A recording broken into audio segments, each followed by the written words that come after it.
de carga de las cimentaciones o capacidad portante de las cimentaciones. En realidad es capacidad portante del terreno en relación con la cimentación que le transmite cargas. ¿Qué es la cimentación? Es la parte más baja de una estructura, la parte inferior de una estructura, cuya función es transferir las cargas de peso propio y sobrecargas de utilización de una estructura, de un edificio, al suelo en el que descansa, en el que se apoya. Bueno, puede ser un edificio, puede ser un puente, cualquier estructura que apoye sobre el terreno. Todas ellas cuentan con una cimentación encargada de transmitir las cargas de peso propio y las sobrecargas de uso al terreno sobre el que se apoya. Para asegurar la estabilidad de una cimentación, esta debe tener un adecuado factor de seguridad frente a la falla por corte del suelo en el que se apoya. La falla, seguridad frente a la falla por corte vendría a ser la seguridad al hundimiento. Y el hundimiento se produce obviamente por rotura del terreno. Además de soportar, de que el terreno sea capaz de soportar las cargas con un adecuado factor de seguridad, también debe ser capaz de soportar, la cimentación debe ser capaz de soportar el asentamiento producido por las cargas que transmite al suelo. O sea, la estructura, el edificio transmite cargas al suelo que pueden romper el suelo o bien producir excesivo asentamiento. Generalmente es la limitación del asentamiento a valores razonables, admisibles con el buen funcionamiento de la estructura, lo que controla el diseño de la cimentación más que el control de la rotura del terreno. El análisis límite de las cimentaciones consiste en plantear ecuaciones de equilibrio o condiciones de equilibrio en el momento en que el suelo que soporta la cimentación alcanza el estado de rotura. El objetivo del análisis límite es averiguar cuánto es capaz de resistir un suelo sometido a cargas transmitidas por la cimentación, es decir, determinar lo que llamamos capacidad de carga o capacidad portante del terreno. La capacidad portante del terreno debe ser algunas veces superior a las cargas transmitidas por la cimentación. La capacidad de carga o capacidad portante depende de varios factores: del tipo de cimentación, de la forma y dimensiones de la cimentación y del tipo de suelo. Veamos cuáles son los tipos de cimentación posibles. Las cimentaciones se clasifican en cimentación superficial, y dentro de las cimentaciones superficiales están las zapatas o bases, las plateas o losas de cimentación. También a veces encontramos en la bibliografía el nombre de solera para representar losas de cimentación, para referirse a losas de cimentación. Entonces, platea, solera o losas de cimentación. Luego tenemos las cimentaciones semiprofundas, que se llaman pila o pilar, es lo mismo. Y luego la cimentación profunda, que es el pilote. Como vamos a ver más adelante, el pilote es más esbelto, penetra a mayor profundidad que la pila o pilar. En general, el costo de una cimentación va en ese orden también. La cimentación superficial es la más barata, luego le sigue la cimentación semiprofunda y la cimentación profunda, que es más costosa y que, se aplica una u otra en función de la calidad del suelo. Cuando tenemos superficialmente suelos de mala calidad, tenemos que ir profundizando con la cimentación. Bueno, aquí tenemos una definición, una separación, numérica entre un tipo y otro de cimentación. Vamos a llamar B al lado menor de una zapata. Una zapata puede estar, tendría una superficie de apoyo y el lado menor se llama B. El lado mayor se suele llamar L. Entonces podría ser el lado menor de una zapata, el lado menor de una cimentación de una pila, o también podría ser el diámetro del pilote. Bueno, la profundidad, DF le vamos a llamar a la profundidad del plano de apoyo de la cimentación, es decir, la profundidad del plano al que, digamos, al que llega la cimentación para transmitir las cargas, D sub F. Entonces, se puede definir como cimentación superficial cuando el cociente DF sobre B es menor o igual que 2,5. ¿Eso qué quiere decir? Que DF está limitado como máximo a 2 veces y media la dimensión menor de la cimentación. Entonces, en ese caso tenemos una cimentación superficial. Una cimentación semiprofunda sería aquella en que el cociente de F sobre B está limitado inferiormente por el valor 5 y superiormente por el valor 15. Y una cimentación profunda o pilote sería aquella en la que DF sobre B es mayor que 15. Por supuesto que estos límites no deben tomarse muy exactamente, porque digamos cuando DF sobre B es igual a 14, ya se podría hablar también de un pilote, ¿eh? Pero más o menos para tener una idea de cuándo pasamos a tener un tipo de cimentación u otro, es válido, digamos, este ordenamiento. Bueno, aquí tenemos una cimentación superficial, una zapata, que está, digamos que está definida por la condición de F menor o igual que 2 veces el ancho mínimo, B. Esta zapata está apoyada a una profundidad de F, o sea que la cota de cimentación, el plano de cimentación, está a una profundidad de F por debajo de la cota de terreno natural o del nivel de terreno natural. Y la carga Q sería la carga que recibe la zapata del peso y sobrecargas del edificio y la va a transmitir al terreno.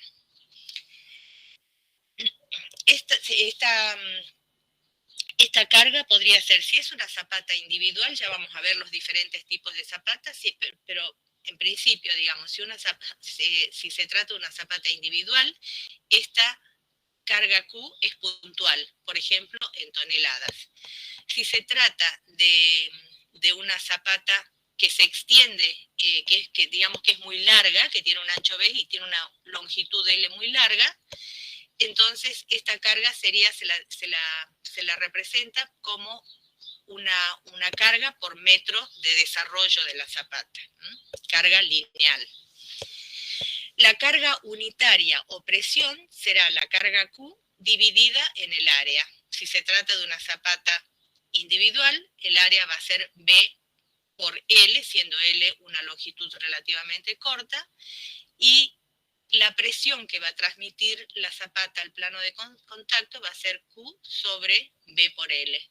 Si se trata de una zapata que se desarrolle más en la dirección perpendicular a la pantalla, entonces el área de apoyo va a ser mucho mayor. Y este Q va a ser Q sobre L por B. O sea, si Q es carga sobre longitud de desarrollo, entonces directamente Q va a ser igual, Q chica va a ser igual a Q grande sobre B. Pero siempre Q, las dimensiones son de presión, toneladas por metro cuadrado. Ingeniera. Sí.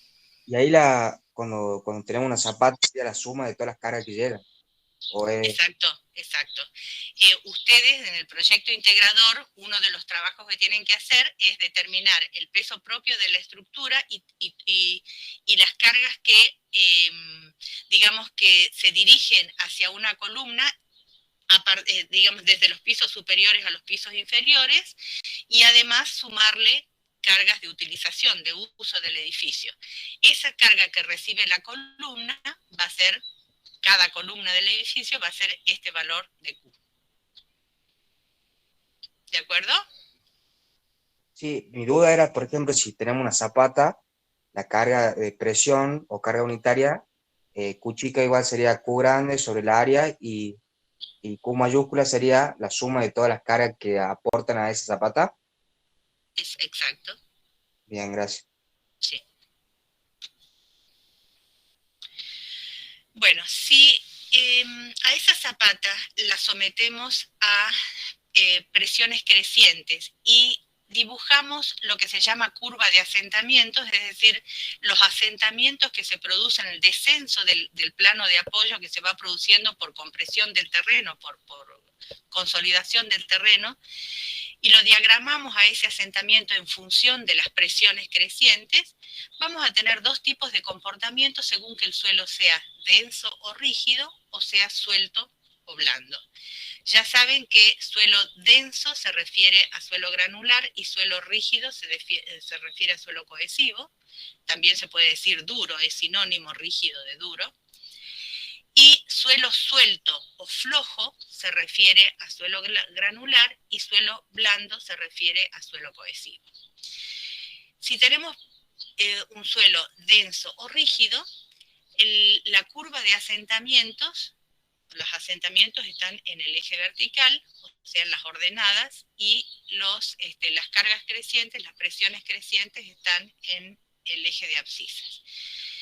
Para un suelo denso o rígido, si empezamos a hacer crecer las cargas, el comportamiento del asentamiento es el típico de un suelo rígido, o sea, pocas deformaciones hasta que se alcance una presión máxima, Q sub D, a partir de la cual, sin que ésta crezca, los asentamientos crecen indefinidamente porque ya el terreno se ha roto.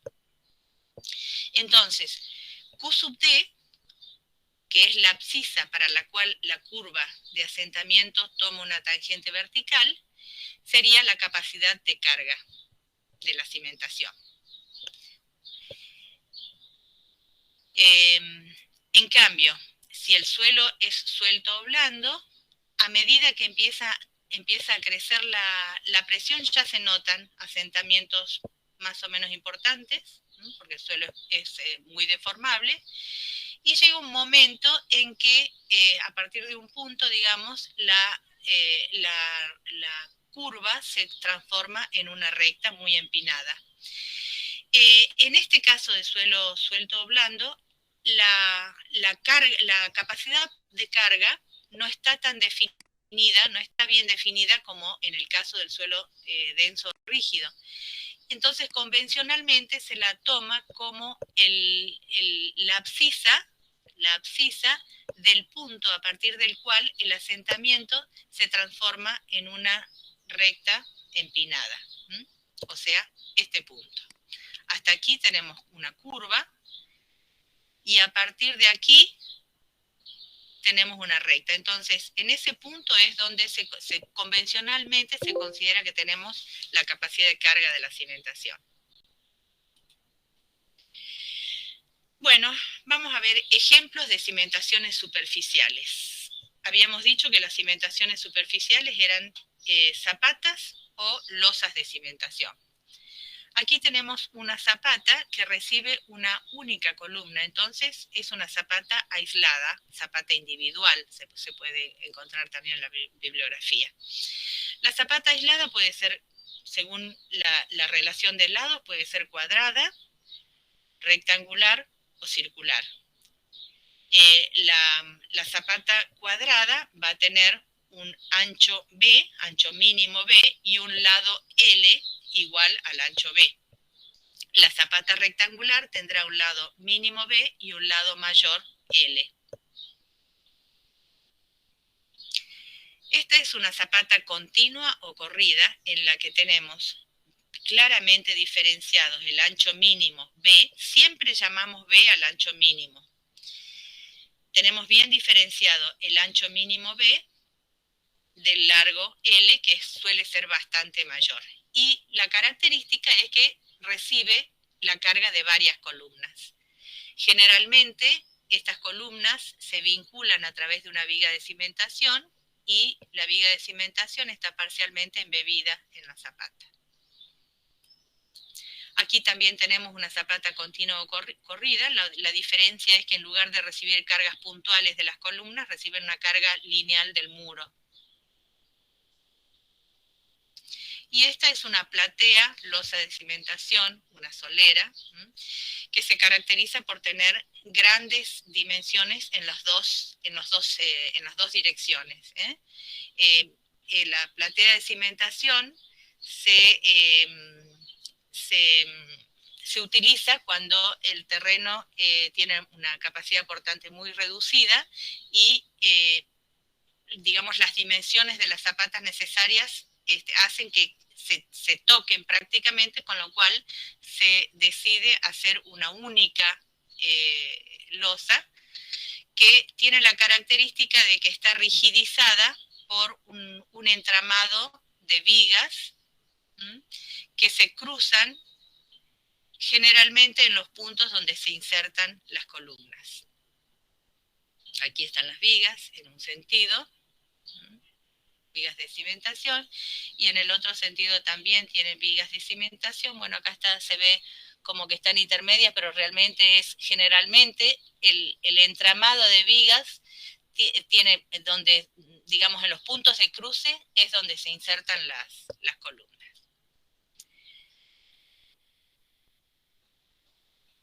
Bien, según que el suelo sea denso o rígido, o bien suelto o blando, vamos a tener, para cada uno de estos tipos de suelos, vamos a tener un tipo de falla. Para el caso de suelo denso o rígido, vamos a tener una falla por corte generalizado. Esta falla por corte generalizado se da en un suelo denso o rígido y que sea homogéneo. Si el suelo es homogéneo, vamos a tener, es decir, si tiene las mismas características geotécnicas en todos los puntos de la masa de suelo, vamos a tener este tipo de rotura que parte, por un lado, de un borde, tiene esta forma, así, esta es digamos, son las curvas límites de la zona del suelo que entra en rotura, y llega hasta la superficie por el otro lado. Y simétricamente vamos a tener otra curva que parte del otro borde de la zapata. Esto estamos hablando de una zapata corrida o continua, ¿no? Si parte del otro borde, viene la curva así y termina en la superficie del terreno por el otro lado. Esta sería entonces la superficie de falla. Por debajo de esta superficie, el suelo prácticamente no se entera que se le ha colocado una zapata encima. Lo que rompe es esto que está aquí adentro, encerrado por esta superficie de falla. Se llama carga crítica a la carga Q sub D, en este caso sería una carga lineal, carga por unidad de longitud en el sentido perpendicular a la pantalla. La carga crítica sería la carga que produce la rotura del terreno. Entonces, el terreno solamente hasta una cierta profundidad, que es esta, colabora para soportar las cargas transmitidas por la cimentación. Por debajo de esa profundidad el terreno no colabora porque no se entera que se le ha puesto una carga. Y este es el otro tipo de falla por corte que ocurre cuando el suelo es suelto o blando, es decir, cuando tenemos esta curva de asentamiento, la que está en línea de puntos. Fíjense que al principio empieza a formarse una superficie de falla, pero antes de que llegue a romperse el terreno, y se formen las líneas de falla que llegan hasta la superficie, toda esta masa de suelo se ha deformado excesivamente, entonces la estructura rompe por los desperfectos que sufre, digamos, porque se rompe la estructura de hormigón, no porque se rompe el terreno se deforma excesivamente, entonces produce el colapso de la estructura por falla de los elementos de hormigón armado. La teoría de Terzaghi-Prandtl o de Terzaghi, es una solución, presenta una solución al caso de rotura por corte generalizado para una zapata corrida que descansa en un suelo homogéneo compacto, es decir, denso o rígido. Denso en el caso de arenas, rígido en el caso de suelos cohesivos. Compacto es un término que representa cualquiera de los dos, o sea, representa una gran rigidez para cualquiera de los dos suelos. Se puede decir arena compacta o arcilla compacta, pero no se puede decir arena rígida. Se dice arena densa y se dice arcilla rígida o dura. Bien, entonces esta teoría resuelve el caso de rotura por corte generalizado, que es la que se produce en un suelo compacto, homogéneo por supuesto, y se plantea la solución para una zapata corrida, para una zapata continua. Es decir, la zapata que tiene un ancho mínimo y una longitud mucho más desarrollada. Bueno, la teoría desprecia la resistencia al corte que se desarrolla en la superficie de rotura por encima de la profundidad de cimentación DF. O sea que aquí tenemos, esta es la profundidad de cimentación DF. Entonces, cuando se rompe el terreno es porque se ha vencido toda la resistencia al corte que se desarrolla en esta superficie. Lo que, digamos, lo que resiste, lo que hace que el suelo resista es las tensiones, la resistencia al corte que se desarrolla en toda esta superficie. Bueno, la teoría desprecia la resistencia que se desarrolla en esta parte, en la parte que está, digamos, en la parte de la superficie de falla que está dentro de la profundidad del plano de cimentación, DF. Esto es un error del lado de la seguridad, porque estamos suponiendo que el terreno tiene menos resistencia que la que tiene realmente.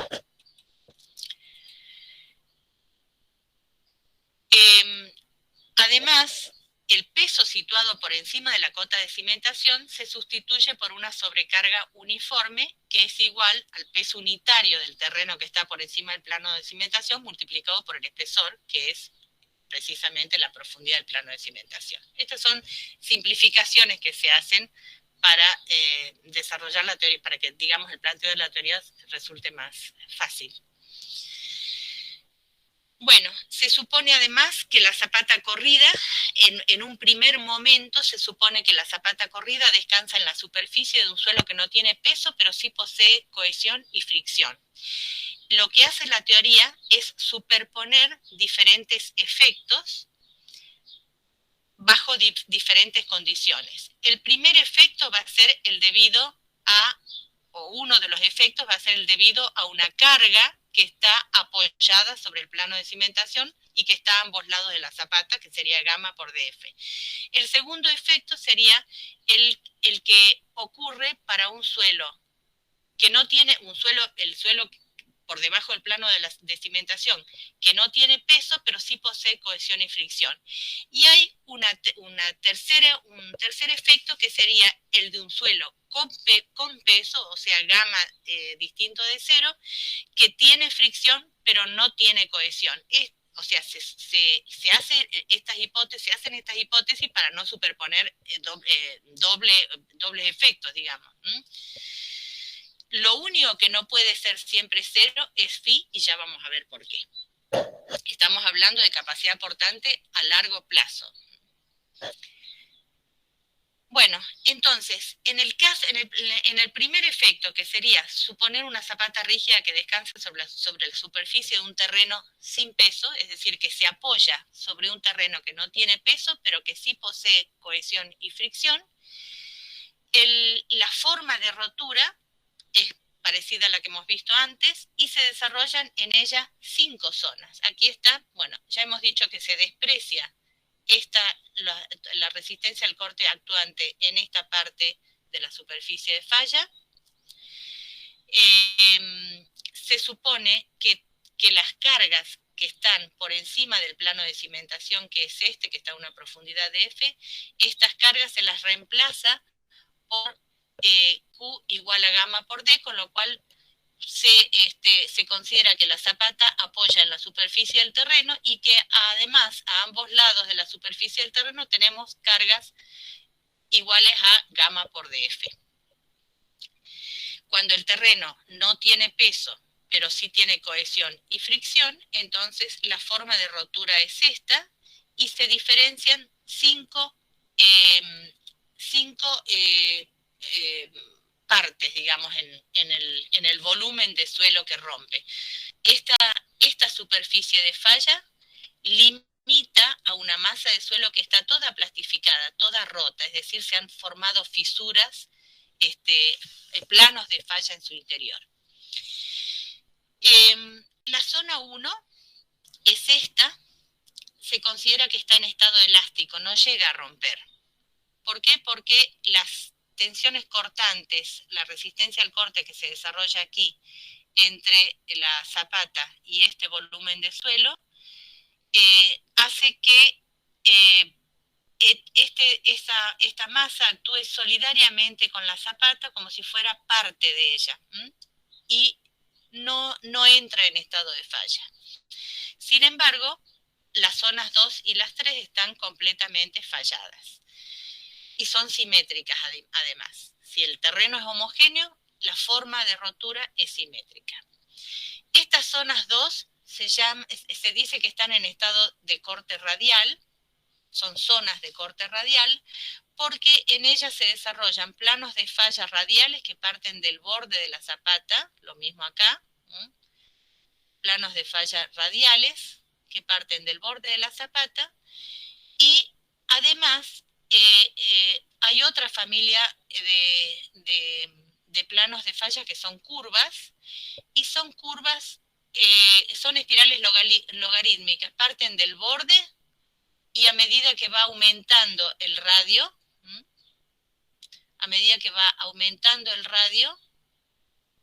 va abriéndose la curva, esa es la característica de una espiral logarítmica, y llegan hasta donde termina la zona de corte radial. Todas estas curvas también son espirales logarítmicas que parten de acá y se van abriendo a medida que va aumentando el radio. Luego tenemos dos zonas 3 que digamos, están limitadas por un ángulo con respecto a la horizontal, o sea, este ángulo también es de 45 grados más phi sobre 2, y estas zonas están en estado pasivo de Rankine. ¿Por qué? Por empezar, fíjense que se forma el ángulo de 45 más phi sobre 2, es decir, el ángulo alfa, se forma con respecto a la vertical, o sea, trazamos por aquí una vertical, el ángulo es de 45 más phi sobre 2, porque el ángulo que se forma con la horizontal es de 45 menos phi sobre 2. Entonces, esta zona está en un estado pasivo de Rankine. ¿Y por qué ocurre eso? Porque al romperse el terreno, la zapata penetra con la zona 1, solidariamente vinculadas una a otra, y la zona 1 hace de cuña, digamos, penetra como si fuera una cuña. Eso hace que, digamos, toda la zapata junto con la zona 1 empujen a las zonas 2 y 3 lateralmente y hacia arriba. Al bajar, tratan de empujar a estas masas laterales que están aquí, las 2 y la 3, de empujarlas hacia los lados y hacia arriba. Entonces,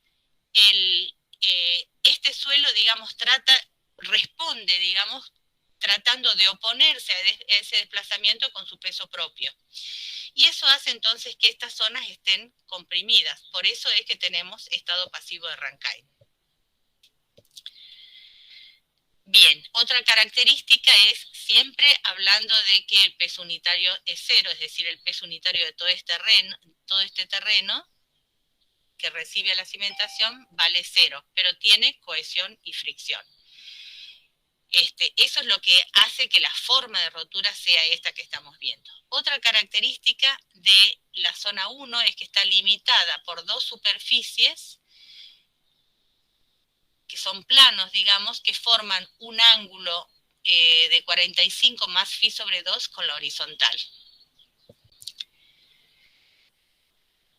Bien.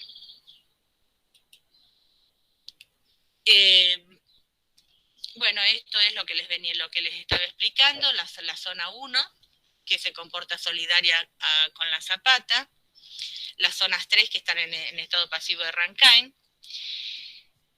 Brandt propone que la capacidad de carga por unidad de área, es decir, toneladas por metro cuadrado, por ejemplo, para una zapata que está apoyada sobre la superficie del terreno, o sea, sería este caso porque esta profundidad de cimentación se la toma como una carga, una sobrecarga uniformemente distribuida que está a los lados de una zapata apoyada sobre este plano.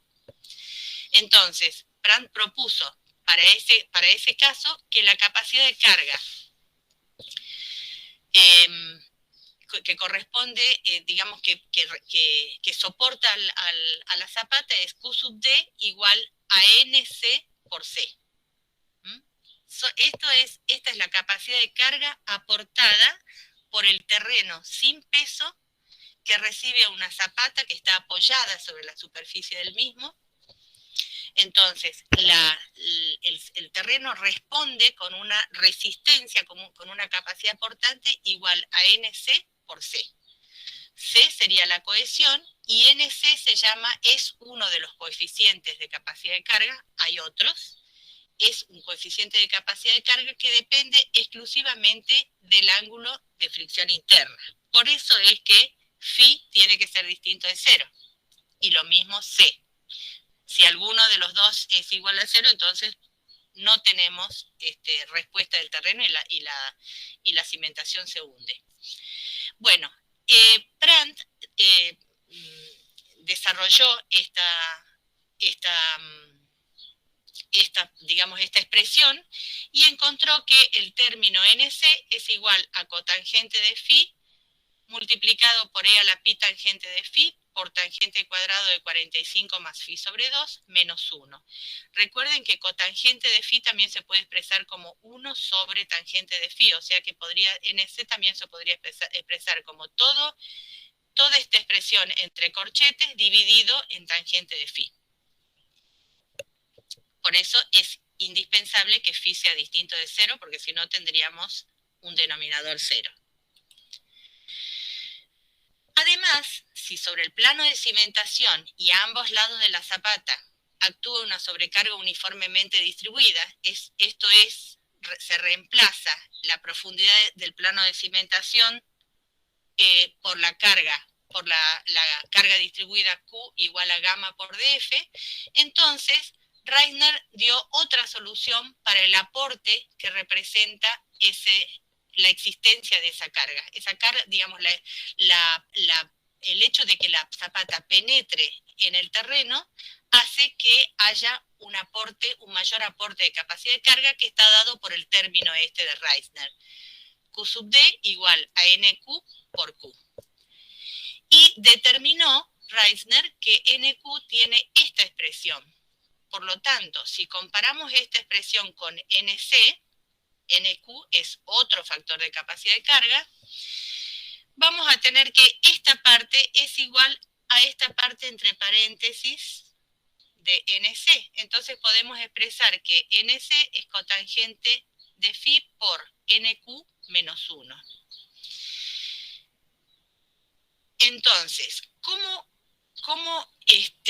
se explica que aumente la capacidad aportante por la existencia de un espesor de tierras a ambos lados de la cimentación? Y bueno, es razonable que cuando la zapata penetra y trata de desplazar hacia los lados y hacia arriba las zonas 3, acá tenemos un peso a cada lado que se opone a ese desplazamiento. Por eso es que aumenta la capacidad aportante cuando hay una profundidad, un cierto espesor de tierras por encima del plano de cimentación. Es decir, cuando la zapata penetra en el terreno y se apoya a una cierta profundidad. Y ese aporte está dado por esta expresión, Q sub D igual a NQ por Q, siendo NQ igual a E a la pi por tangente de phi multiplicado por tangente cuadrado de 45 más phi sobre 2.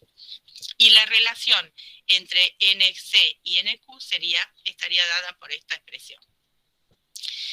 Ahora vamos a utilizar el tercer efecto. Hemos visto, este es el segundo efecto y que es la existencia de una penetración del plano de cimentación dentro del terreno. Ese es el segundo efecto. El primer efecto sería el de considerar que la zapata apoya en un terreno que tiene cohesión y fricción, pero no tiene peso. Y el tercer efecto sería el de suponer que el suelo no es cohesivo, para no superponer efectos, pero posee fricción. El ángulo phi nunca debe ser igual a 0, salvo que estemos analizando condiciones a corto plazo. Y tiene, o sea, aparte de tener C igual a 0, fricción distinta de 0, tiene un peso unitario distinto de 0. Entonces, el esquema de desplazamientos es muy parecido al que hemos visto para el caso en que gamma es igual a 0 y phi y c son distintos de 0. Solo que cambia un poco el ángulo de los planos que limitan a la zona 1, pero también se forman zonas 1, zonas 2, zonas 3. Ya esto no es, este ángulo lo llamamos phi, ya no es 45 más phi sobre 2. Aquí sigue estando la zona 3 en estado pasivo de Rankine. Aquí se modifican ligeramente las formas de las curvas, tanto las que limitan a las zonas 2 como las las superficies de falla interiores, de tal manera que, digamos, estas curvas salen tangentes a la superficie que limita las zonas 3, y luego, digamos, se unen aquí según ángulos de 90 grados respecto a la horizontal. Pero la forma de rotura es muy parecida. Este ángulo en realidad es variable porque estas superficies no son planos, sino que son curvas. O sea que va variando el ángulo phi de forma desconocida, pero la forma de rotura es muy similar. Como esta zona está en estado pasivo, entonces aquí, digamos, en la zona de deslizamiento, en los planos de deslizamiento, que son estos dos, va a actuar el empuje pasivo y va a actuar girado un determinado ángulo de rozamiento respecto a la normal, al plano de deslizamiento, que es este y este otro. Y ese ángulo digamos, de rozamiento, recuerdan que cuando hemos tratado el rozamiento en los muros de contención, hablábamos de un ángulo delta. Bueno, el ángulo delta se llama delta porque es rozamiento entre el paramento del muro y el suelo, pero aquí lo vamos a llamar phi directamente porque es el ángulo de rozamiento suelo-suelo. Entonces, ese ángulo de rozamiento va a ser directamente el ángulo phi. Entonces, el empuje está inclinado de esta manera respecto a la normal. ¿Por qué? Porque tiene una componente cuyo efecto es intentar levantar a la zona 1 solidaria a la zapata. ¿Por qué intenta levantarla? Porque cuando todo en la zona 1 junto con la zapata penetran en el terreno roto y tratan de desplazar hacia afuera y hacia arriba las zonas 2 y 3, entonces las zonas 2 y 3 tratan de llevar hacia arriba a la zona 1, digamos, aplicando una fuerza de arrastre hacia afuera y hacia arriba sobre la superficie de deslizamiento.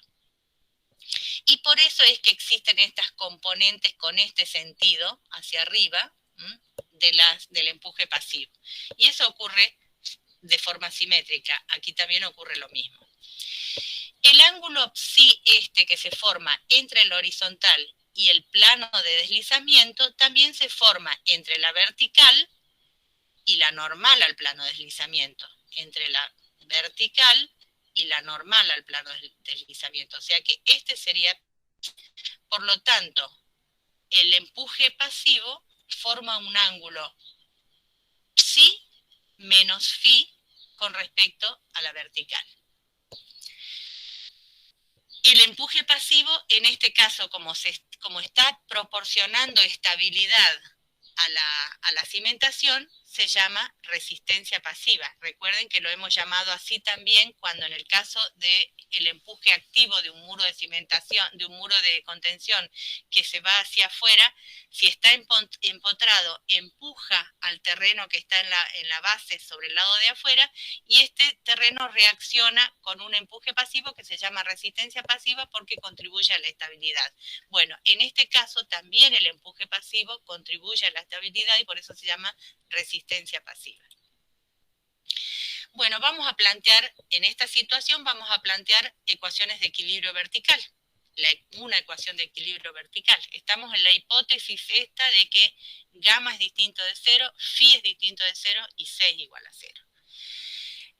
La carga crítica Q sub D en la situación de equilibrio, el planteo del equilibrio vertical, va a ser igual a 2 veces la componente vertical de P, es decir, la componente vertical de este P sub P y la componente vertical de este P sub P. ¿Cuál es la componente vertical? Es P sub P multiplicado por el coseno de este ángulo, que es psi menos phi. Entonces vamos a tener el planteo de la ecuación de equilibrio vertical, vamos a tener que la carga crítica Q sub D va a ser igual a 2 veces el empuje pasivo, o resistencia pasiva, multiplicada por el coseno del ángulo que forma el empuje pasivo con la vertical. Si ahora vamos a transformar esta carga, que en el caso de una zapata corrida es lineal, es carga dividido en longitud de desarrollo de la cimentación de la zapata corrida, la vamos a transformar en una presión. Entonces, para transformarla en una presión tenemos que dividirla por B. Y vamos a tener una presión, entonces, la presión crítica sería, presión unitaria crítica va a ser igual a Q sub D sobre B, o sea, igual a todo esto dividido en B. Ahora, por conveniencia, vamos a definir un tercer factor de capacidad portante, n gamma, que es igual a 4p sub p sobre gamma por b cuadrado por coseno de psi menos phi. ¿Por qué definimos esto? Y bueno, porque nos conviene para darle una mejor forma u ordenamiento a esta expresión. Si nosotros, vamos a ver, lo voy a hacer, si nosotros dividimos ambos miembros por 2.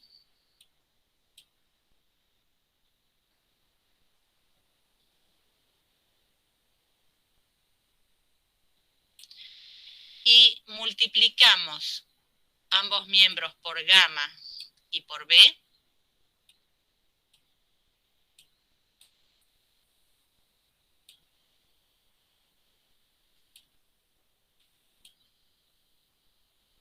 ¿qué vamos a tener?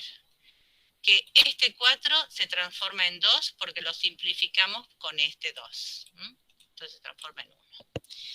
Vamos a tener que este gamma se va con este gamma y que este cuadrado del B se va con este B. Entonces nos va a quedar que 2p sub p sobre b por el coseno de psi menos phi es igual a gamma por b por n gamma sobre 2. Y fíjense que esto que nos ha quedado, todo esto que ha quedado acá, es lo mismo que esto, que Q sub D. Entonces podemos decir que Q sub D es igual, y además eso es igual a todo esto. Entonces podemos decir que Q sub D es igual a 1/2 de gamma por B por n gamma, que es lo que está expresado acá.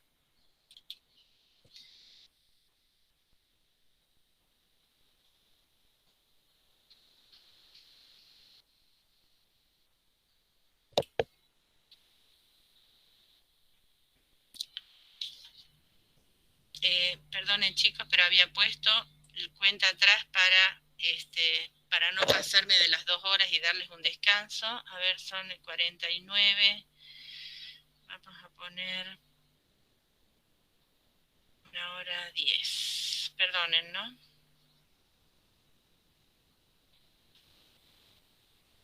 Bien.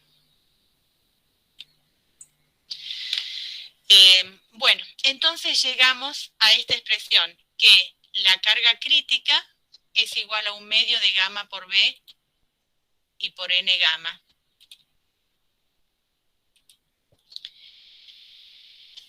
Entonces, N gamma es otro factor, el tercer factor de capacidad portante, son tres, NQ, N gamma y NC. Y en realidad, N gamma depende, fíjense, aquí se ve que depende de phi, o sea, del tipo de suelo, y depende además de psi, que es un ángulo desconocido, variable. Entonces, el problema, digamos, se trata de, para encontrar el factor de capacidad portante, que sería, digamos, lo que aporta en cuanto a resistencia, esta es otra parte de la resistencia, aportada por un factor de capacidad de carga que tiene en cuenta el peso unitario del terreno distinto de cero, de un terreno que tiene fricción, pero no tiene cohesión. Ese, digamos, sería el tercer aporte a la resistencia que da el suelo. Entonces, este gamma, que depende de phi y de psi, todavía tenemos que encontrar su valor. Como psi es variable, entonces hay que buscar para cada valor de phi el valor mínimo, el valor que hace mínimo a n gamma para estar del lado de la seguridad. Bueno, eso es lo que han hecho diferentes autores y han encontrado diferentes expresiones y otros han presentado ábacos o curvas, ya vamos a ver todo. Kakot y Kerisel y Basic, o sea, dos autores que en 1953 propusieron esta expresión y coincide con la expresión también que presentó un tiempo después Basic. La propuesta es esta, n gamma igual a 2 por nq más 1 por tangente de phi. Otro autor, Hansen, propuso una expresión un poco diferente, pero realmente, bueno, el 1,8 está muy próximo a 2. Y acá, en lugar de sumarle a NQ1, se lo estamos restando. Pero como NQ para ángulos de rozamiento de suelos granulares es bastante alto, es del orden de 20, 30 y más, entonces realmente restarle o sumarle 1 no influye demasiado. O sea que los valores que da con una fórmula u otra son muy parecidos. Generalmente se utiliza esta expresión. Bueno, entonces, el valor aproximado, hablamos de valor aproximado porque la teoría no es exacta, la teoría es aproximada.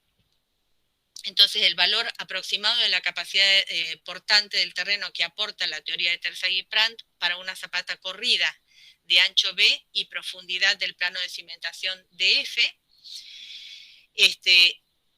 apoyada sobre un terreno compacto y homogéneo, es, según la teoría, Q sub D igual a un primer término que está dado por el aporte que hace la existencia de un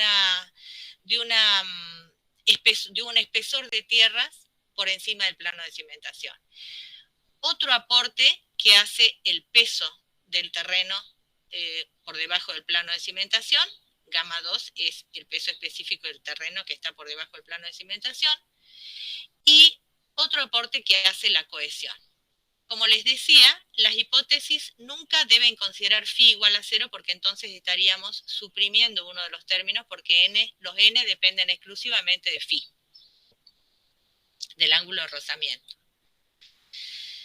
Bien, acá les ponemos de nuevo la teoría para definir cada uno de los términos. Gamma 1 es el peso unitario aparente del suelo. Digo aparente porque es el peso unitario húmedo, el que varía de acuerdo al contenido de humedad, por eso es aparente. Peso unitario aparente del suelo que está por encima del plano de cimentación, lo que se llama tapada o espesor del terreno que está por encima del plano de cimentación. Gamma 2 es el peso unitario aparente del suelo por debajo del plano de cimentación. Lo llamamos aparente porque puede ser seco, húmedo o en presencia de nivel freático sería saturado sumergido. Lo mismo gamma 1. Gamma 1 puede ser seco, húmedo, o en caso de que esté embebido digamos, en nivel freático, será saturado sumergido. Siempre la capacidad portante se relaciona con presiones efectivas, y las presiones efectivas se relacionan siempre con pesos unitarios efectivos, es decir, si el suelo está seco, peso unitario seco; si está húmedo, peso unitario húmedo; y si está sumergido, peso unitario saturado sumergido. Y un tercer término que es el que aporta la cohesión. Bueno, DF se llama altura de tapada, profundidad de tapada, o espesor de tapada, o altura de tapada, o bien profundidad de cimentación. Y C es la cohesión efectiva del suelo. NQ, N gamma y NC son los coeficientes de capacidad de carga o coeficientes de capacidad portante, que están exclusivamente en función del ángulo de rozamiento phi. Y se los determina a partir de las fórmulas de Caquot y Keris, el que hemos visto, de las fórmulas de Basic. También hay tablas que, digamos, que se han armado a partir de estas fórmulas, y ábacos como el ábaco de Meyerhoff. Entonces, ya tenemos la forma de determinar la capacidad portante del terreno para una zapata corrida que está apoyada sobre un suelo homogéneo, húmedo o seco, o sea, todavía no analizamos la influencia del nivel freático. Y bueno, un suelo homogéneo, rígido o compacto. Aquí tenemos la tabla que nos da los valores de NQ, N gamma y NC en función de phi. Acá tenemos, va de 1 a 25 y acá sigue de 26 a 50. Esta tabla está resuelta a partir de las expresiones de Caquot y Kerisel que coinciden con la de Basic. Esta tablita la hizo Basic, que se utiliza muchísimo. Y bueno, también están los factores, un ábaco para determinar los factores de capacidad portante, en lo que N gamma, en este ábaco N gamma, este ábaco se llama de Meyerhoff. El investigador Meyerhoff digamos, representó los factores de capacidad portante en forma de curva, integrando N gamma y directamente utilizó las fórmulas de Basic para dibujar NQ y NC.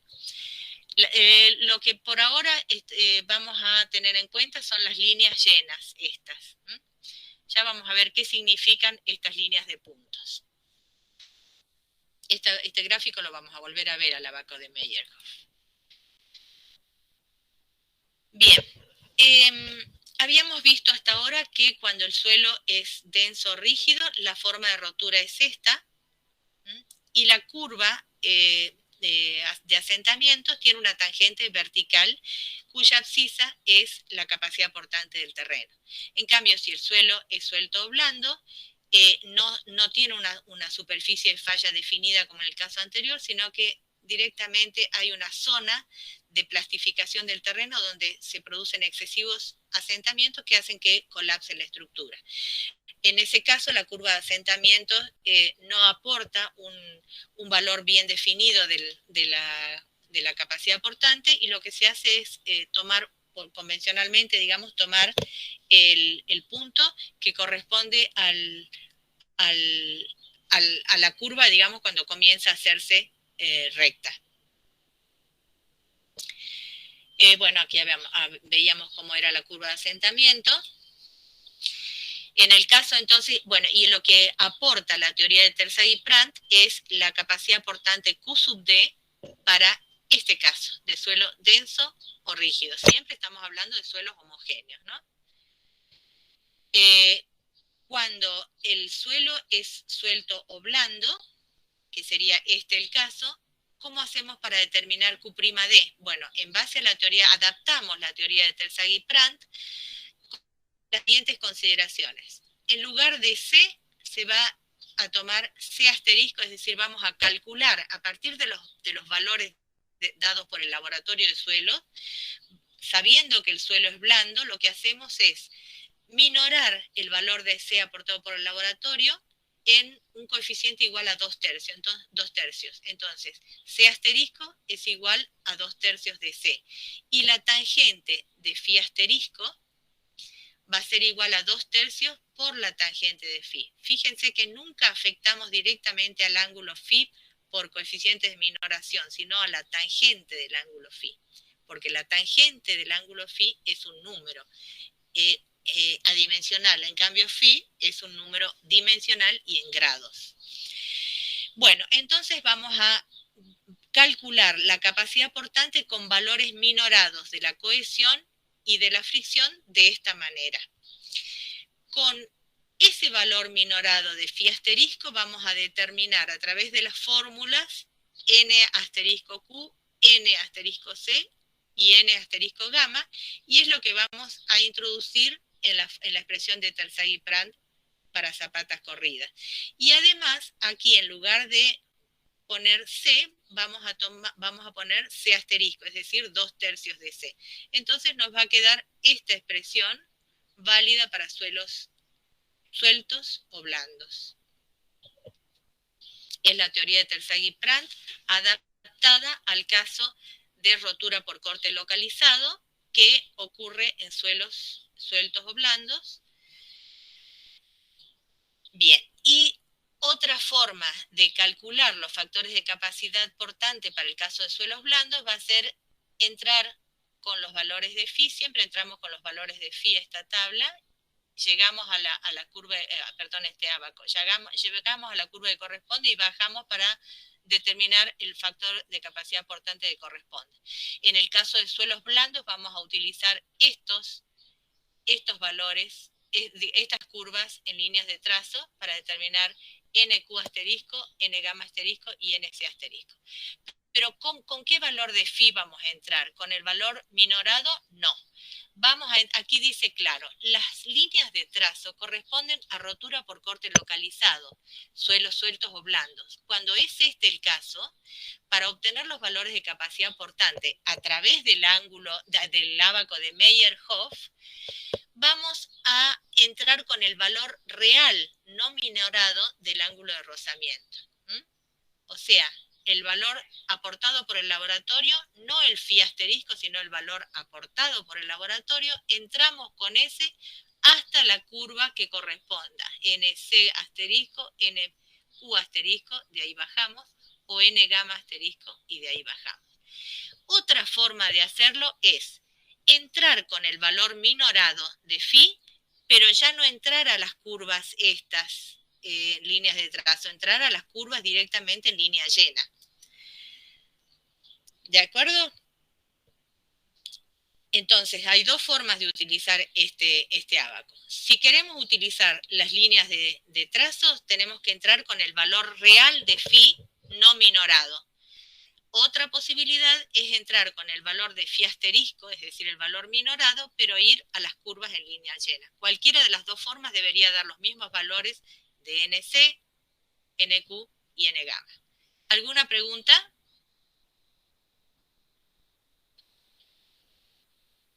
Bueno. Ahora no, señora. Bien, está claro, más o menos claro. Esto, chicos, tienen que dejarlo claro porque tienen, por supuesto, se admite que vayan a repasarlo, lógicamente tienen que estudiar un poquito, pero esto es lo que van a utilizar ustedes para diseñar la cimentación del muro de cimentación, del muro de contención y de la cimentación del edificio. Bueno, acá dice que explica un poco el gráfico, pero ya lo hemos hablado. Rotura por corte generalizado, tenemos esta expresión. Rotura por corte localizado, tenemos esta expresión.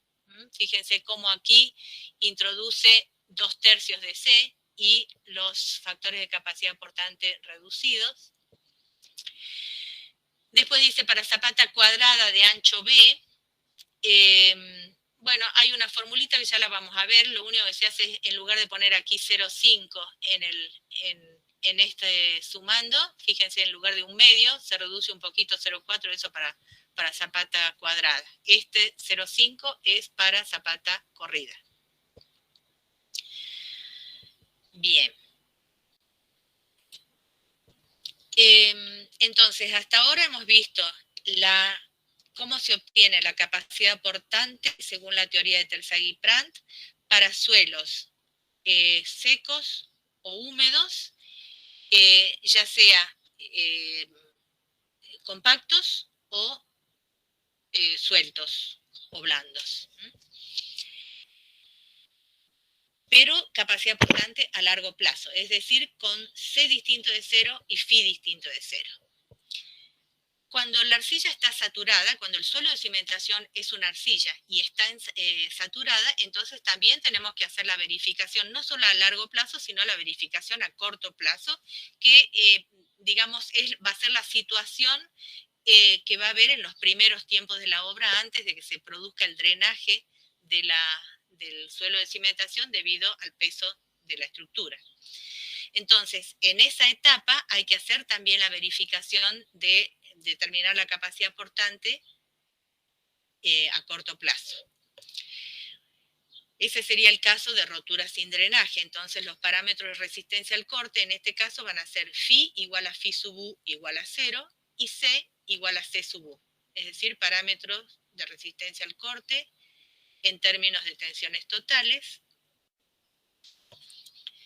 Y los coeficientes de capacidad portante van a tomar los siguientes valores. NQ va a ser igual a E a la pi por tangente de 0, porque Φ es igual a 0, multiplicado por tangente cuadrado de 45 más 0 sobre 2. O sea que esto sería tangente cuadrado de 45. La tangente cuadrado de 45 es igual a 1. Y E a la 0 también es igual a 1. Entonces, 1 por 1 es igual a 1. NQ tiene el valor 1 para Φ igual a 0. Vamos a ver qué pasa con N gamma.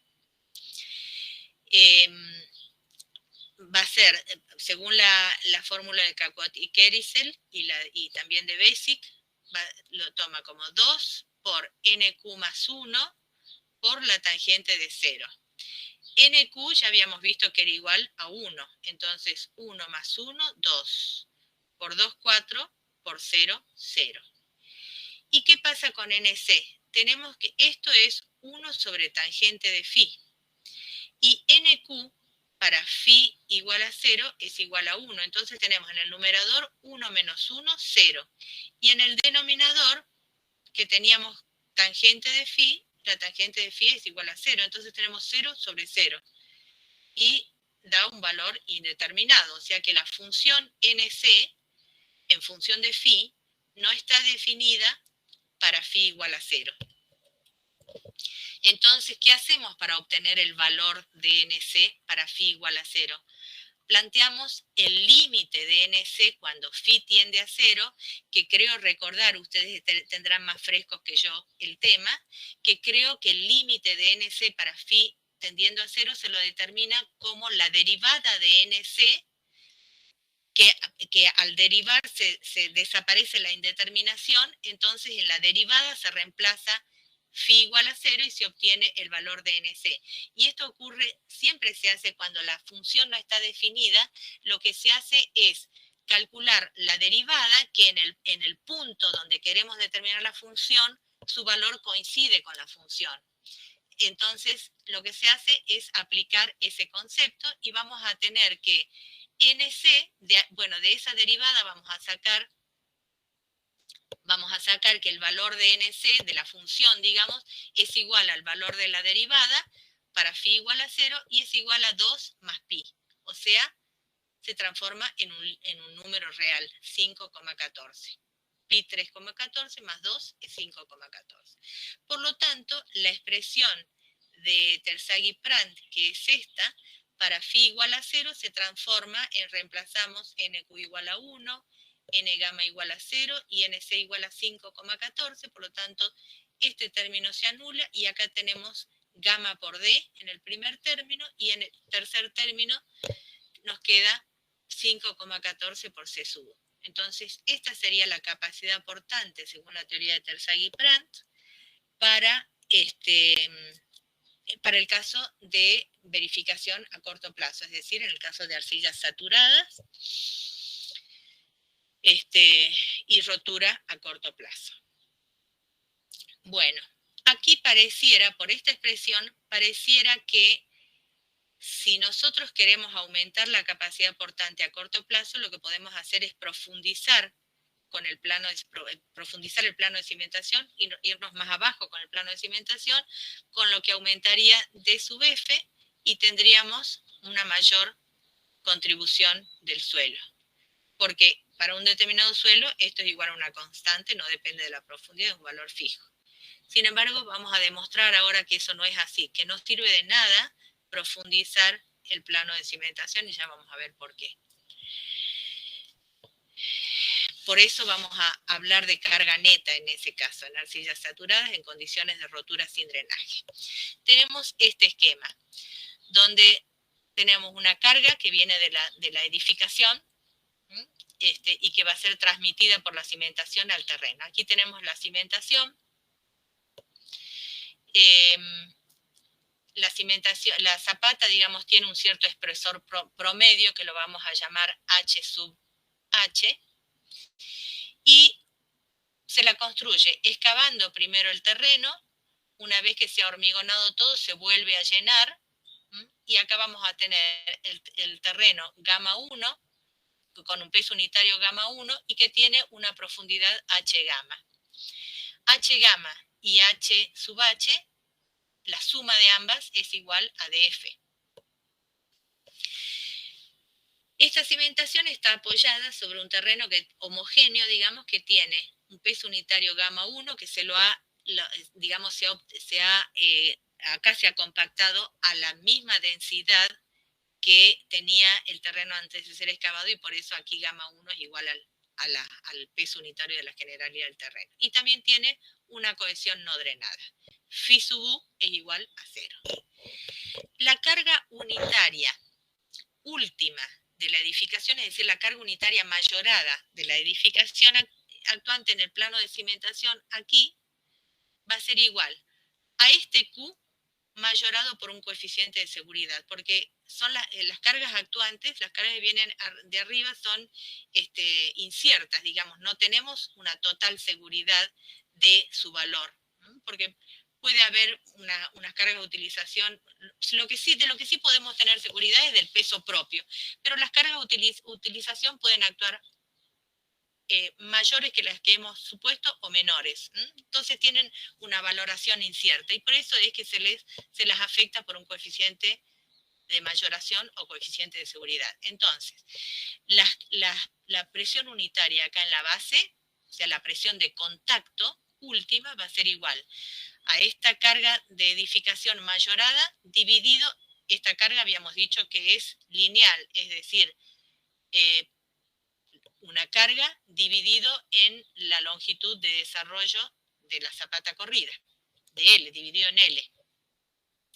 Entonces, la carga última acá en el plano de cimentación, la carga de contacto última, va a ser igual al coeficiente de mayoración multiplicado por Q y dividido por B, con lo cual acá tenemos una carga que era, supongamos, en toneladas por metro, al dividir por B, digamos, las unidades se transforman en unidades de presión, multiplicadas por el coeficiente de mayoración, más cargas perfectamente definidas que tenemos aquí, porque serían el peso del hormigón, que es conocido, 2,4 si es hormigón sin armar, no, 2,2 si es hormigón sin armar, y 2,4, 2,5 a veces algunas normas, toneladas por metro cúbico, multiplicado por el espesor. Ese sería el aporte a la presión de contacto de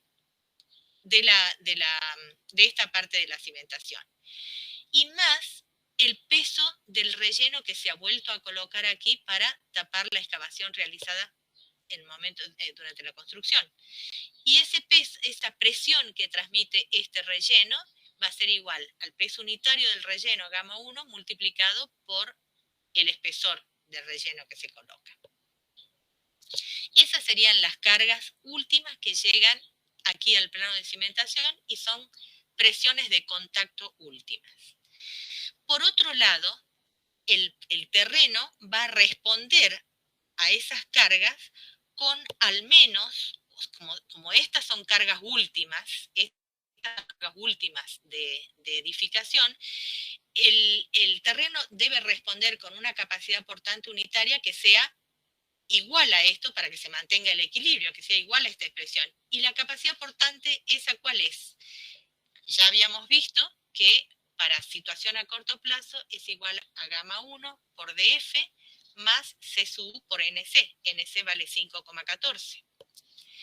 Entonces, en la situación de equilibrio límite, Q sub D va a ser igual a Q sub U. Es decir, la capacidad portante del terreno debe ser igual a la presión última de edificación.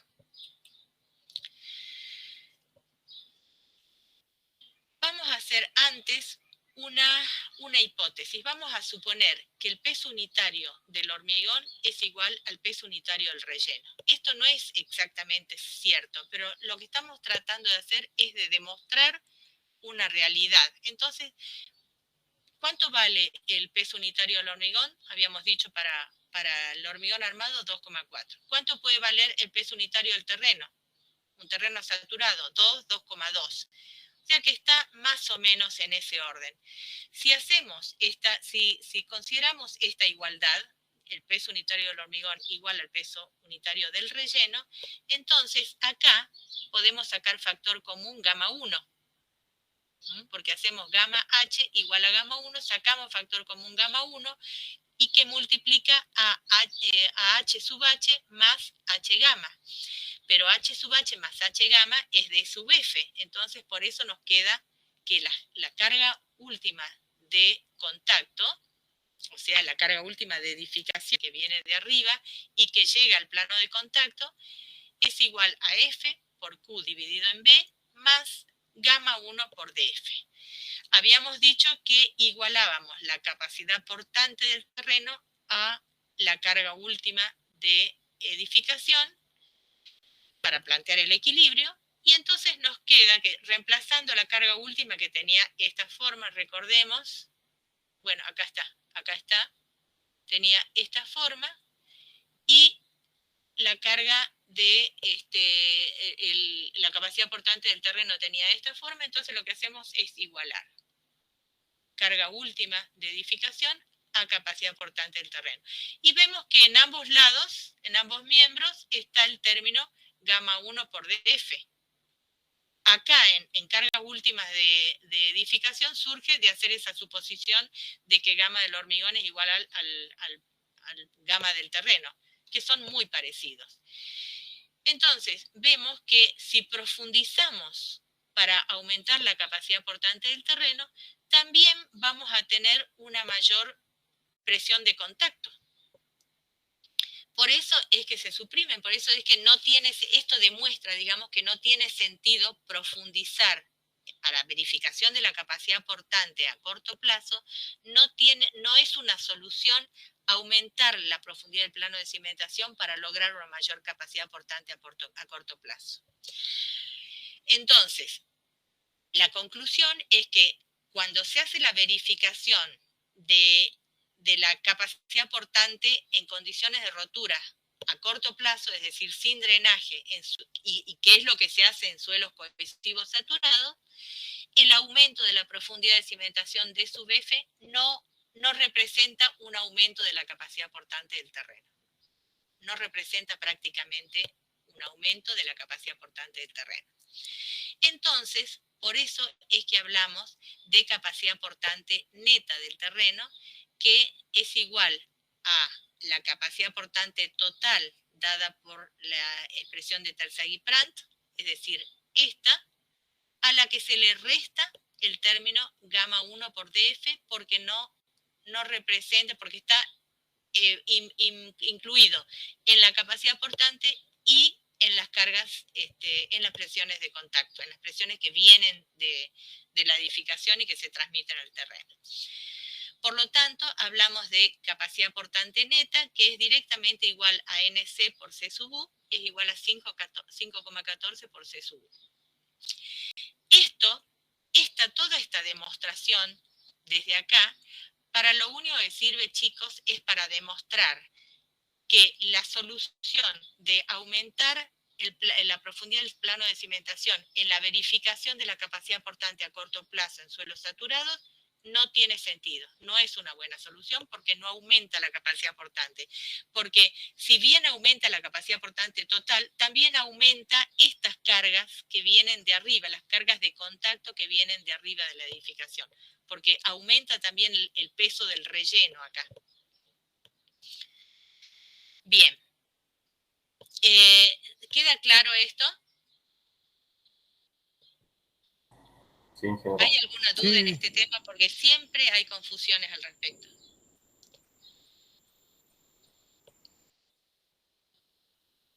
Bueno, ustedes repasen esto, péguenle una leída, y esa es la forma de reafirmar los conocimientos que adquieren durante la clase teórica.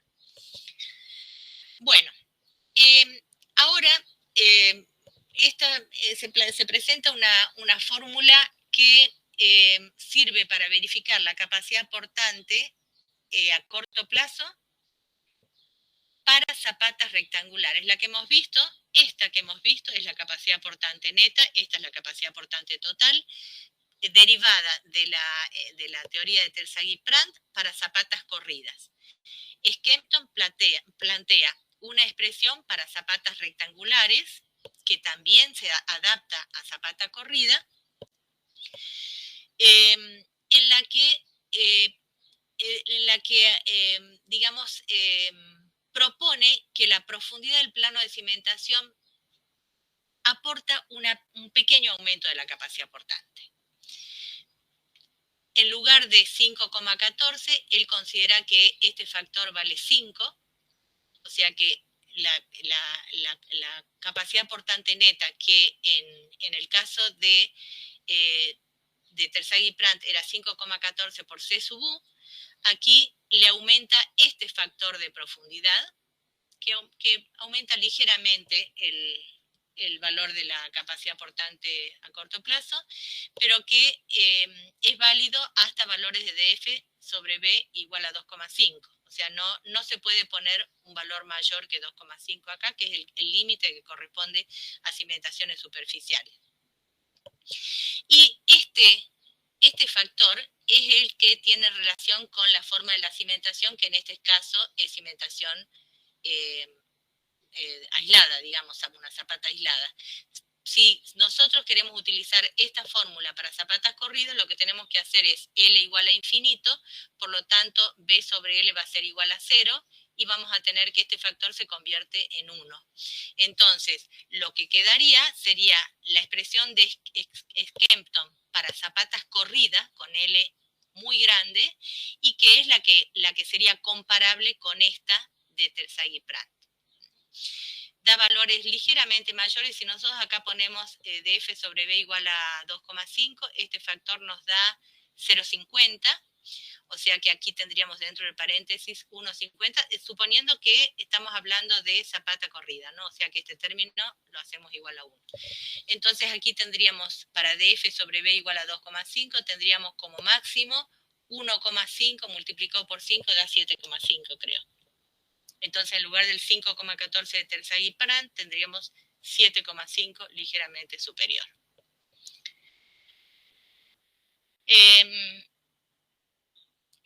Bueno, estas son fórmulas adaptadas de la teoría de Terzaghi-Prand para diferentes formas de zapata. La teoría de Terzaghi-Prand, recordemos que se aplica a zapatas corridas. Diferentes adaptaciones sirven para, digamos, se adaptan a formas de zapata aislada o individual. Por ejemplo, para una zapata cuadrada, es decir, de lados iguales en suelos rígidos, la EQ sub D sería igual a gamma 1 por df por nq más, aquí, como les decía antes, en lugar de 0,5 que se utiliza para zapata corrida, se pone 0,4. Y otra diferencia es que en lugar de 1, el factor 1 acompañando a C, se aumenta un 20% aquí de la cohesión, porque no solamente se considera la resistencia al corte actuante en la superficie de falla, esa que se forma abajo, sino también los límites de ese volumen fallado que se producen acá, en los planos verticales extremos de la zapata. Eso hace que acá también haya resistencia al corte, haya un aporte de la resistencia al corte, y eso es lo que tiene en cuenta este factor 1,2. Bueno, otra cosa es que aquí directamente ya se presenta el valor de la presión admisible, que sería la capacidad portante última del terreno dividido en un coeficiente de seguridad. Y ese coeficiente de seguridad lo tomamos como 3 para verificación a largo plazo y como 2,5 para la situación a corto plazo. A veces también hay algunas normas que permiten un factor de seguridad de 2. O sea, que las cargas de servicio a corto plazo pueden ser como mucho la mitad de la capacidad portante del terreno, a corto plazo, ¿no? Bueno, para el suelo suelto o blando, la única diferencia con respecto a esta expresión es que se reemplazan los factores de capacidad portante n por los n asterisco, que resultan de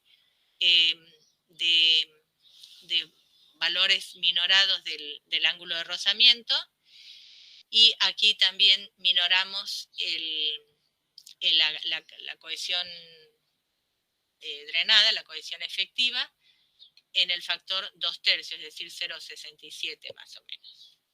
Todo esto es repetitivo, ¿eh? Todo tiene pequeñas variantes y todo deriva de la teoría de Terzaghi-Pratt. Acá tenemos una expresión que se adapta a, digamos que ha surgido de adaptar la teoría de Terzaghi-Pratt a zapatas de planta circular, en las que la diferencia con la fórmula para zapatas corridas es que aquí, en lugar de 0,5 para zapatas corridas, se pone 0,6, pero en lugar de B se pone R, que sería aproximadamente la mitad del diámetro, ¿no? Entonces, si utilizamos en lugar del radio el diámetro, aquí tendríamos 0,3 por el diámetro de la zapata, y nuevamente se aumenta aquí la cohesión para considerar el efecto de esta zona también de, digamos, superficies de rotura verticales que ofrecen también una resistencia al corte. Bueno, para suelo blando lo mismo, se reemplazan los n por los n asteriscos y C por C asterisco. O sea que acá tendríamos 1,2 por la consideración del aporte de estas superficies verticales a la superficie de rotura, a la capacidad portante, digamos. Entonces tendríamos 1,2 y además tendríamos 2/3 de C para minorar la cohesión por el efecto de suelo blando. Suelo blando, porque suelo suelto no tiene cohesión. Por supuesto que cuando se trata de una arena, el término de la cohesión no existe, solamente vamos a tener los dos primeros términos aportando capacidad portante a la cimentación. Bueno, esta fórmula llamada de Mischreider, es para zapata rectangular y también se adapta a una zapata corrida y se cae en el mismo valor que la expresión de Terzaghi-Pratt para este tipo para esta forma de zapata. Fíjense, agregamos un factor de seguridad aquí, 1 menos n sobre 3, y aquí 1 más n sobre 3. Este 1 más n sobre 3 tiene el efecto, digamos, es la consecuencia de considerar la resistencia al corte que se desarrolla en planos verticales cuando la rotura se produce hacia un costado, digamos, o hacia ambos costados de la cimentación. Eso es otra cosa que les quiero explicar después. Bueno, fíjense, n es B sobre L, es la relación de lados. Si la zapata es corrida, B es mucho más pequeño que L, entonces N va a tender a 0. Si N es igual a 0, entonces aquí este factor queda 1 y este factor también queda 1 y caemos en la fórmula de Terzaghi-Prandtl para zapatas corridas. Para suelo blando lo mismo, suelo blando suelto, calculamos los N asterisco con el phi reducido y reemplazamos C por 2/3 de C, que es la cohesión efectiva minorada. Bueno, todas estas expresiones que hemos visto son aplicables a suelos cohesivos o suelos granulares del tamaño de arena. Para grava no podemos aplicar estas expresiones. Cuando tenemos estratos de grava sobre los que apoya la cimentación, lo que hacemos es utilizar relaciones basadas en ensayos de penetración in situ, que son el ensayo de cono o CPT, y también llamado ensayo de penetración estática, y el ensayo de penetración estándar o ensayo de penetración dinámica, también llamado SPT, Standard Penetration Test. Esos ensayos ustedes los van a ver en la asignatura cimentaciones que van a cursar el año que viene. Por eso es que no se ve aquí la capacidad portante de cimentaciones superficiales apoyadas sobre grava, porque no damos estos temas todavía nosotros. Bueno, un detalle que les quería mencionar. El suelo se va a romper así de manera simétrica cuando el terreno sea homogéneo, pero en la realidad el terreno nunca es homogéneo, siempre hay una zona o puntos donde el terreno es más blando que en otras. Si el terreno es más blando por este lado, entonces lo que ocurre es que la cimentación lo que va a hacer es que va a sentar un poquito más de este lado que de este otro, entonces va a tender a girar. Y el giro va a ser progresivo porque al ir girando, digamos, hacia este lado, o sea, descendiendo más de este lado que de este otro, lo que ocurre es que se producen concentraciones de tensión en esta zona. Y eso hace que la zapata vuelque hacia aquel lado. Hacia el lado, fíjense, más duro. ¿Por qué? Porque asentó más del lado más blando y se produce solamente la rotura de esta forma. Se produce una rotura con vuelco. Esa es la forma que en general se da en la realidad. Y eso es debido a la heterogeneidad que realmente presenta el terreno. Bueno, vamos a continuar un poquito más. Vamos a continuar apenas unos minutitos más para plantear cómo se resuelve, cómo se obtiene la capacidad portante cuando hay presencia de nivel freático. Pueden ocurrir dos casos: que el nivel freático esté dentro de la zona de terreno que aporta capacidad portante, o puede ser que, digamos, que varíe desde el plano de cimentación hasta esta profundidad, o puede ser que esté desde el plano de cimentación hacia arriba. Vamos a estudiar primero el primer caso, que el nivel freático está a una profundidad D que puede variar desde la profundidad del plano de cimentación, es decir, que el nivel freático coincida con el plano de cimentación, hasta que esté justo en el límite de la zona de rotura del terreno. Si el nivel freático está por debajo de la zona de potencial rotura del terreno, directamente no se considera la presencia del nivel freático. Bueno, llamamos D entonces a la profundidad del nivel freático desde el plano de apoyo hacia la posición del mismo.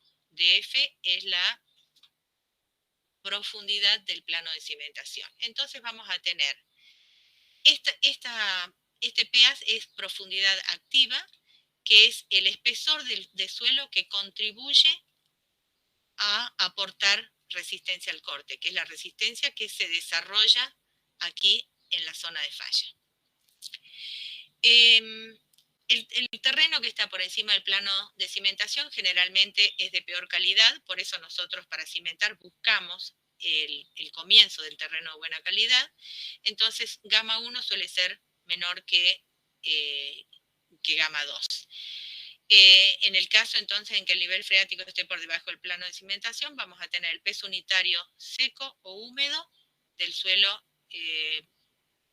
digamos, de tapada, y vamos a tener un peso unitario húmedo por encima del plano de cimentación y un peso unitario saturado por debajo del plano de cimentación. La profundidad activa, que es la profundidad, el espesor de terreno que aporta capacidad portante, que resiste a la falla de la cimentación, se calcula generalmente como 1,5 1,5 veces el ancho mínimo. Esa es la profundidad activa, que sería el espesor de suelo que aporta capacidad portante. Por debajo de esa profundidad el suelo no se entera que se le ha colocado una cimentación encima.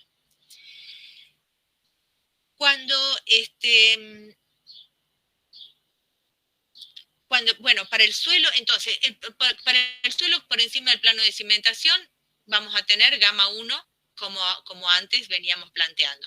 Lo que va a cambiar es este peso unitario, que antes era el peso unitario seco o húmedo del suelo que estaba por debajo del plano de cimentación.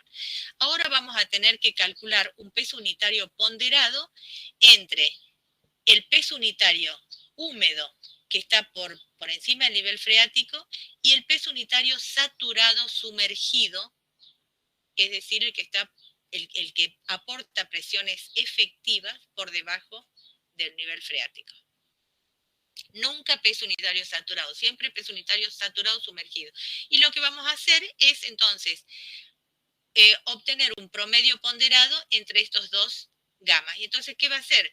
El espesor que es de chica, multiplicado por gamma 2, más el espesor que sería P sub A menos D, multiplicado por gamma prima 2A, peso unitario saturado sumergido, va a ser igual al peso unitario ponderado, ese gamma raya que hemos visto, multiplicado por la profundidad PA. Despejamos de esa expresión que planteamos gamma raya y vamos a tener esta expresión. Sí, adelante. ¿Qué sería D? ¿De chica? De chica. Sí. Es de chica. Esta de chica es la profundidad del nivel freático desde el plano de cimentación. Bien. Los valores límites son D igual a 0 y D igual a PA. Si D es mayor que PA, o sea, si el nivel freático está por debajo, hacemos de cuenta que no existe nivel freático y calculamos la presión, la capacidad portante última como si no existiera, con la teoría de Terzaghi-Brandt que veníamos manejando. ¿De acuerdo? Bueno, fíjense, al intervenir aquí gamma 2A, que es menor que 1 o menor, entonces el peso unitario ponderado es menor que el peso unitario que habría, digamos, el peso unitario húmedo que habría si el nivel freático estuviera por abajo. Entonces, al ser menor este peso unitario ponderado, es que la capacidad portante también disminuye. O sea, un suelo que está embebido, que está sumergido en el agua del nivel freático, tiene una capacidad portante menor. Bien, y eso se pone en manifiesto porque aquí tenemos un gamma raya que es menor que el gamma 2 del suelo húmedo, incluso saturado. Digamos, si está saturado no es lo mismo que sumergido, ¿no? Saturado es un suelo que tiene una carga importante de agua, pero no hay nivel freático. Sumergido es un suelo que está saturado, sí, pero está embebido en agua y está como flotando, como flotan nuestros cuerpos en una piscina donde pesan menos que afuera, ¿verdad? Bueno, la comparación sería esa. Bien, otra posibilidad sería que el nivel freático esté por encima del plano de cimentación. Entonces, la posición del nivel freático está representada por D1, que es la distancia desde la cota de terreno natural al nivel freático, o bien por D2, que sería digamos, la altura desde el plano de cimentación al nivel freático. D1 más D2 es igual a DF. En ese caso vamos a tener un peso unitario húmedo gamma 1 del terreno que está por encima, que emerge del nivel freático. Vamos a tener un gamma 1 saturado, del que vamos a usar el saturado sumergido, y vamos a tener el gamma 2, el suelo de buena calidad, que es el que recibe a la cimentación, el que aporta la capacidad aportante, un gamma 2', 2A', o sea, saturado sumergido. En ese caso, entonces, para calcular la sobrecarga que va aquí en el primer término, debido al peso de la tapada, vamos a tener D1 por el peso unitario húmedo. Puede ser también saturado, ¿no? Gamma 1 puede ser que esté saturado por capilaridad. O sea que será mayor que 1. Y más D2, que sería el espesor que está, el espesor de suelo de tapada que está por debajo del nivel freático y hasta el plano de cimentación, multiplicado por el peso unitario saturado sumergido de ese suelo, del suelo de tapada. Entonces, este Q es el que va aquí. Y aquí directamente ponemos el peso unitario saturado sumergido del suelo 2.